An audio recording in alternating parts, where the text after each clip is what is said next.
Hello, good morning, all of you. Today's topic is light reflection on curved surfaces. Reflection on curved surfaces అంటే ఇప్పుడు మనం reflect surface అంటే ఇప్పుడు దేని నుంచి అయితే లైట్ రిఫ్లెక్ట్ అవుద్దో అది మిర్రర్ అనుకోవచ్చు, లేకపోతే ఏదైనా సరే ప్లెయిన్ స్మూత్ అయితే మిర్రర్, వేరే అయితే ఏదైనా వాల్స్ కానీ ఏదైనా అవుతుంది. అయితే ఇప్పుడు కర్వ్డ్ సర్ఫేస్ అంటే ఏంటంటే, సపోజ్ మనం ఒక స్పూన్ తీసుకున్నాం అనుకోండి, ఆ స్పూన్ రెండు రకాలుగా ఉంటుంది. ఇలాగా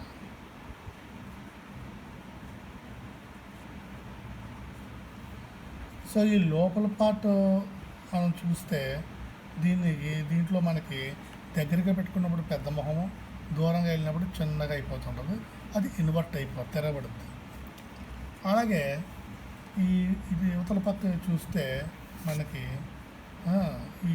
దీనికి అటుపక్క ఎప్పుడూ కూడా మనకి చిన్నగానే ఉంటుంది ఇమేజ్, కానీ కరెక్ట్గా ఇరెక్ట్గానే ఉంటుంది. అంటే వర్చువల్ ఇమేజ్. సో ఇటుపక్క చూసినప్పుడు మనకి దగ్గరగా ఉంటే వర్చువల్ ఇమేజ్, దూరంగా ఉంటే రియల్ ఇమేజ్. ఈ పక్కన చూసినప్పుడు ఎప్పుడూ కూడా వర్చువల్ ఇమేజ్ ఫార్మ్ అవుతుంది. అంటే ఇప్పుడు ఫస్ట్ మనం తెలుసుకోవాల్సింది ఏంటంటే, ఇమేజ్ అంటే ఏమిటి, అసలు ఇమేజెస్ ఎన్ని రకాలు.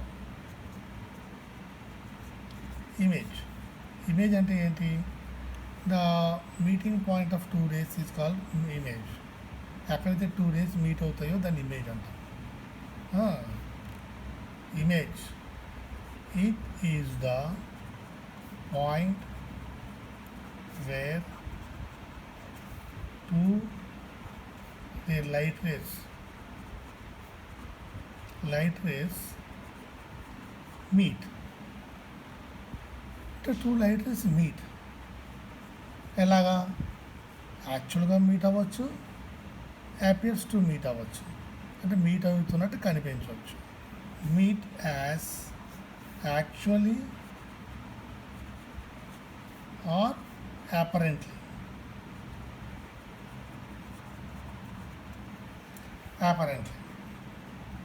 ఇప్పుడు యాక్చువల్గా మీట్ అయితే మనకి రియల్ ఇమేజ్ ఫార్మ్ అవుతుంది, అపరెంట్లీ మీట్ అయితే వర్చువల్ ఇమేజ్ ఫార్మ్ అవుతుంది.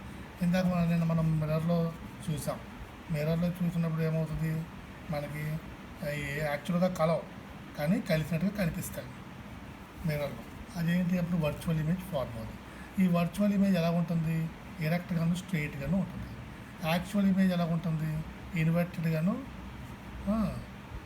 తిరగేసి ఉంటుంది అన్నమాట. సో యాక్చువల్లీ మీట్ అయితే మనకి if rays meet actually, image is real. అలాగే if rays meet apparently, image is virtual.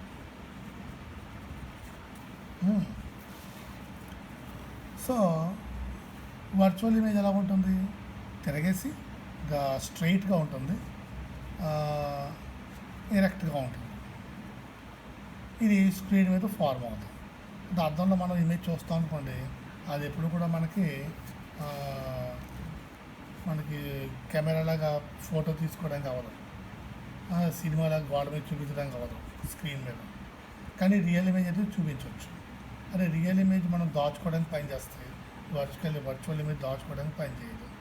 Real image can store, virtual image cannot be stored. Real image can form on the screen, virtual image cannot form on the screen. Real image is inverted, virtual image is erect. ఇలాగ మనకి differences ఉంటాయి. ఇప్పుడు మనకి curved surfaces mirrors అంటే ఏంటి? So ఇదొక curved surface అనుకుందాం. దీనికి బయట కోటింగ్ ఇస్తే సిల్వర్ కోటింగ్, లోపల రిఫ్లెక్ట్ అవుతుంది. Light ray. దీన్ని ఏమంటాం అప్పుడు? కాన్కేవ్ మిర్రర్ అంటాం. అదే మన లోపల కోటింగ్ ఇచ్చామనుకోండి, అప్పుడు బయట కనిపిస్తుంది, బయట రిఫ్లెక్ట్ అవుతుంది. దీన్ని కాన్వెక్స్ మిర్రర్ అంటాం. ఇలాగ మిర్రర్స్ రెండు రకాలు, కాన్కేవ్ మిర్రర్, కాన్వెక్స్ మిర్రర్. ఇప్పుడు కాన్కేవ్ మిర్రర్ ఏంటి? లోపల పాట రిఫ్లెక్ట్ అవుతుంది. కాన్వెక్స్ మిర్రర్ బయట పాట రిఫ్లెక్ట్ అవుతుంది. ఓకే, ఇప్పుడు ఈ మిర్రర్స్ గురించి తెలుసుకునేటప్పుడు దీనిలో కొన్ని టర్మ్స్ ఉంటాయి, అవి అందరికీ తెలుసుకొని ఉంచుకోవడం చాలా మంచిది. ఇప్పుడు ఇక్కడ మిర్రర్ ఉందనుకోండి. ఇప్పుడు ఇంకో విషయం ముందు తెలుసుకోవాల్సింది ఏంటంటే, ఈ మిర్రర్ని ఎలా డిఫైన్ చేస్తాం? It is a part of A spear. ఒక స్పియర్ ఉంది, దాని పార్ట్ అన్నమాట. స్పియర్ అంటే ఏంటి? ఒక గోడ, ఒక సర్క్యులర్ పార్ట్. దీన్ని కట్ చేస్తే ఈ పార్ట్ వస్తుంది. ఈ పార్ట్కి బయట కోటింగ్ ఇస్తే ఇది మిర్రర్గా ఫార్మ్ అవుతుంది. సో ఒక స్పియర్కి పార్ట్ని ఒక స్పెరికల్ మిర్రర్స్ అంటారు. అందుకే వీటిని స్పెరికల్ మిర్రర్స్ అని కూడా అంటారు. ఇప్పుడు నెక్స్ట్ ఇది మిర్రర్ అనుకోండి. Let it be mirror. ఇది coating outside. Now, this is called aperture. ఈ రిఫ్లెక్టింగ్ పార్ట్ అని చూసారా, దీన్ని ఏమంటాం? అపర్చర్. అపర్చర్. ఈ అపర్చర్కి సెంటర్ పాయింట్ ఉంటుంది, దాన్ని పోల్ అంటాం. సెంట్రల్ పార్ట్ ఇది కాల్డ్ పోల్. ఈ పోల్ నుంచి ఒక పెర్పెండిక్యులర్ లైన్ డ్రా చేస్తే దాన్ని ప్రిన్సిపల్ యాక్సిస్ అంటాం. Principal axis. ఇప్పుడు ఈ ప్రిన్సిపల్ యాక్సిస్ మీద ఒక పాయింట్ని, ఏదైతే centre of this curved surface, this is the point, centre of the spear forward by the curved surface. అంటే it is a point where it is a point of the center of the imaginary sphere formed by the curved surface. ఈ curved surface ద్వారా ఒక స్పియర్ని ఇమాజ్ చేస్తే దాని మొత్తానికి ఒక centre ఉంటుంది, దాన్నే ఈ సెంటర్ ఆఫ్ పాయింట్ అంటాం, or centre of the curvature అంటాం. కర్వేచర్కి సెంటర్.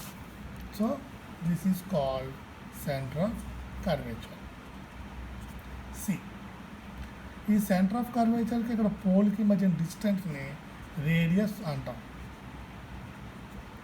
రేడియస్ ఇక్కడ నుంచి పర్పెండిక్యులర్గా ఎక్కడికి డ్రా చేసిన సర్ఫేస్కి అది రేడియస్ అవుతుంది.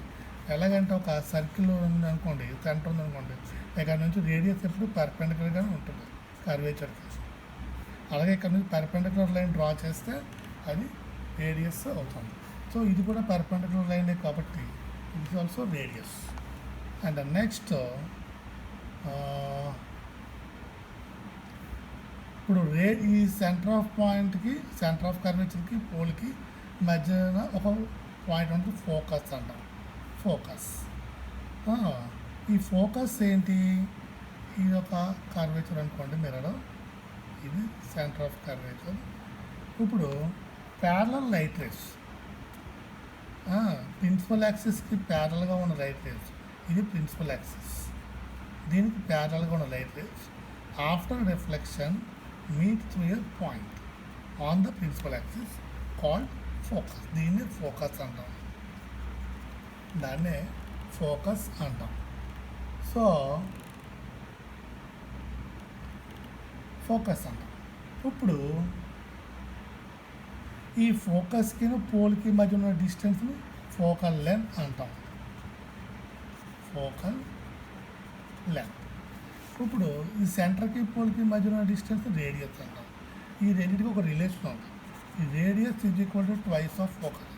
ఫోకల్ లెంత్ హాఫ్లో కదా ఉంది ఫోకల్ లెంత్, అంటే ఫోకల్ లెంత్ డబుల్ చేస్తే రేడియస్ వస్తుంది, అంటే సెంటర్ ఆఫ్ కర్వేచర్ వస్తుంది. With radius, full radius we get by multiplying the focal length by 2. Or focal length is equal to half of the radius. So ఇలాగా ఈ విషయాన్ని కూడా మనం గుర్తుపెట్టుకోవాలి. Okay. And next, mirror form అవ్వడానికి, మిర్రర్లో image form అవ్వడానికి కొన్ని రూల్స్ ఏంటంటే,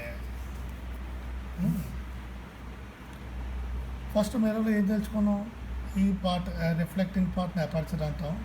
ఈ కర్వ్డ్ సర్ఫేస్ యొక్క సెంటర్ ఆఫ్ కర్వేచర్ అంటాం.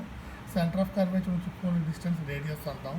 సెంటర్ ఆఫ్ కర్వేచర్కి పోల్కి మధ్య డిస్టెన్స్ రేడియస్ని ఆఫ్ చేస్తే ఫోకస్ వస్తుంది. ఫోకస్ అంటే ఏంటంటే ఈ ప్యారలల్ రేస్, ప్రిన్సిపల్ యాక్సిస్ ఉన్న ప్యారలల్ రేస్ రిఫ్లెక్ట్ అయిన తర్వాత పోల్లో ఒక పాయింట్ నుంచి వెళ్తే ప్రిన్సిపల్ యాక్సిస్ మీద, దాన్ని ఫోకస్ అంటాం. ఈ ఫోకస్ ఎక్కడ పడుద్ది, half of the centre of curvature రేడియస్లో పడుద్ది. అంటే సెంటర్ ఆఫ్ కర్వేచర్కి పోల్కి మధ్యలో పడుద్ది అనమాట డిస్టెన్స్. అంటే ఫోకల్ లెంత్ ఇది, ఆ ఫోకస్కి పోల్కి మధ్య ఉన్న డిస్టెన్స్ని ఫోకల్ లెంత్ అంటాం. ఈ ఫోకల్ లెంత్ ఎంత ఉంటుందంటే ఈ రేడియస్ ఆఫ్ కర్వేచర్కి హాఫ్ ఉంటుంది. అంటే సెంటర్కి పోల్కి మధ్య డిస్టెన్స్ రేడియస్ ఆఫ్ కర్వేచర్ అంటాం, ఆ రేడియస్ అంటాం. ఆ రేడియస్కి ఈ ఫోకల్ లెంత్ హాఫ్ ఉంటుంది. So R = 2f or F = R. Okay. And next, image formation అవ్వడానికి రూల్స్, అవి తర్వాత చెప్తాను.